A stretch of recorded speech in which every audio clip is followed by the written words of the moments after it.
سيدنا السلام عليكم. مرحبا بكم دائما في قناة الشيف نجيب ام دي. آه، تنتمناو يزيد الدعم لهذه القناة هذه باش تكبر ان شاء الله حتى هي وتوصل لواحد المستوى يكون زوين ويكونوا متتبعين كتار. وتنشكر المتتبعين ديالي خاصة من المغرب، الجزائر، ايطاليا، فرنسا، ورغم انهم قلال ولكن الله يجعل البركة. نتمنى المزيد ان شاء الله. اليوم غادي نهضر لكم على السكينجبير والفوائد ديالو.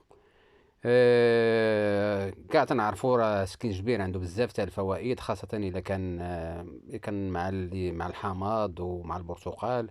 تيعطينا واحد الخلطة، زعما اللي تنفعنا في بزاف د الحوايج، تنفعنا في الرواح في الحلاقة وبزاف د المسائل. المهم جميع الفوائد ديال هاد التخليطه هادي غادي نكتبها لكم في صندوق الوصف. لكن الفيديو ديال اليوم هو واحد العصير اللي درتو انا، اللي تيعجبني وتنديرو، وخاصه في هاد فصل الشتاء هذا. هو واحد الخليط ديال البرتقال، الحامض والسكينجبير، وتنزيد عليه واحد المعلقه تاع العسل. الا تبعتوا الفيديو حتى الاخر راه ماشي ما طولش بزاف وما غاديش يكون كيفاش غنقول لها، ما يكونش تافه وما يكونش زعما تيقلق. تبعوه غادي واحد الخلطه زوينه، وتقدروا راه تقدروا توجدوها في 5 دقائق وتعطيوها للناس اللي ضربوا من الرواح. زعما راه دقه بطله، راه بتجربه ودقه بطله. آه، ابقى نقول لكم فرجه ممتعه، ونتلاقاو ان شاء الله. هذا هو العصير ديالنا، انتم غتشوفوه في المقدمه. ايوا وتتبعوا الفيديو حتى الاخر وغتشوفوا النتيجه. والعصير هو موجود. واو. دابا غنزيد عليه واحد المعلقه تاع العسل باش يجي حلو. واحد العسل الحر، ماشي العسل. هذا العسل اللي جبته من المغرب راه تينفعني. مره ندير فيه شويه معلقه تيجي معتبر.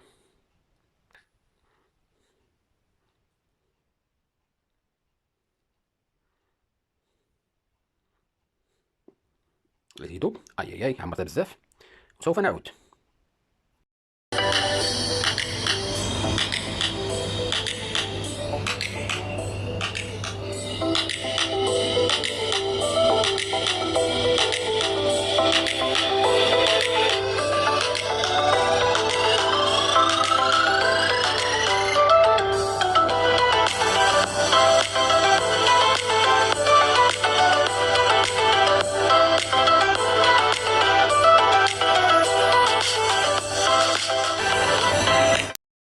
سيدنا السلام عليكم.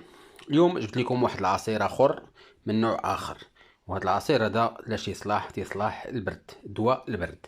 راه دقه بطله اللي فيه الرواح، اللي فيه الحلاقم، اللي فيه سميتو تيشرب هذا العصير هذا.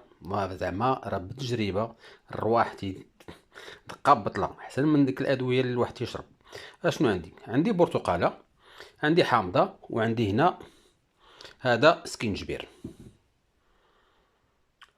آه الوصفه سهله ومهله واقتصاديه.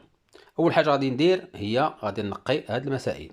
كالعاده تندير هاد الطريقه السحريه لان تعجب واحد السيد واحد الصديق ديالي وتنبغي نديرها ديما.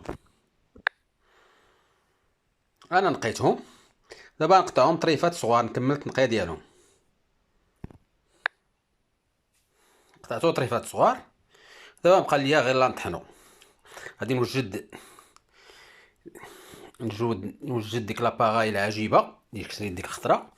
راه زعما تتنفعني دغيا داكشي دقه بطله، لان دوك الماس عندهم مجهدين. دغيا ردت ها هو وجد. ندير هاد المسائل ديالي حاجه حاجه بحاجه. راه كنا تنعرفوا البرتقال الفوائد ديالو في هاد فصل الشتاء. سكينجبير كذلك شنو لا شي صلاح. الحامض كذلك خصنا نحضيو مع العظومه. الا كانوا العظومه خصنا نحيدوهم، لان ملي تيطحنوا تيوليو تيعطينا واحد المروريه.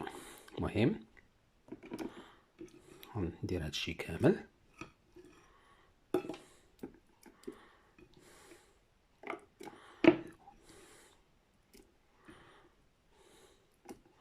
اوكي دابا نزيد عليه واحد الكاس ديال الماء.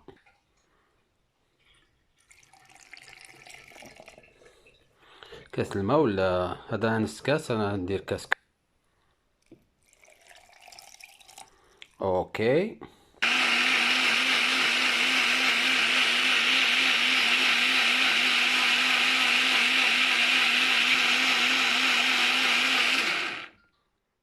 هي موجودة.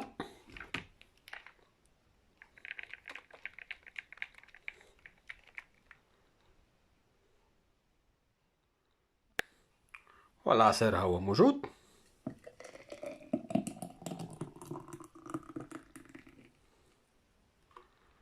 أوه.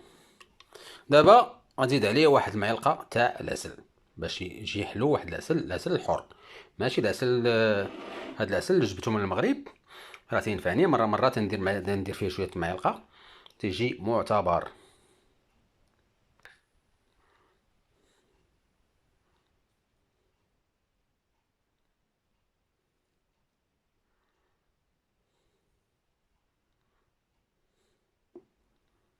يذوب.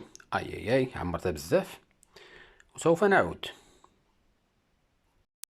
عصير هو موجود هنا. غادي نشربو على جوج المرات، نشربو اليوم وغدا ان شاء الله. وها الرواح ما غاديش يبقى، هي دور بيا.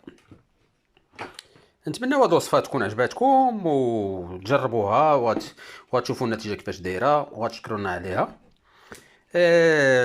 ما بقى لنا الا نقول لكم الى اللقاء في شي فيديو واحد اخر. راكم كنتو دائما مع الشيف نجيب. نتمناو الدعم، المزيد من الدعم ديالكم باش هاد القناه ان شاء الله تنجح. ايوا والتوفيق للجميع. بصحه والراحه والى اللقاء. شربت النص غادي نخليه حتى غدا ان شاء الله. هاد سكينجبير بقى عندي. شنو غادي نديرو؟ نقطعو طريفات على 3 المرات ولا 4 وغادي نديرو في الكونجيلاتور. ملي غادي نحتاجو غادي نجبدو.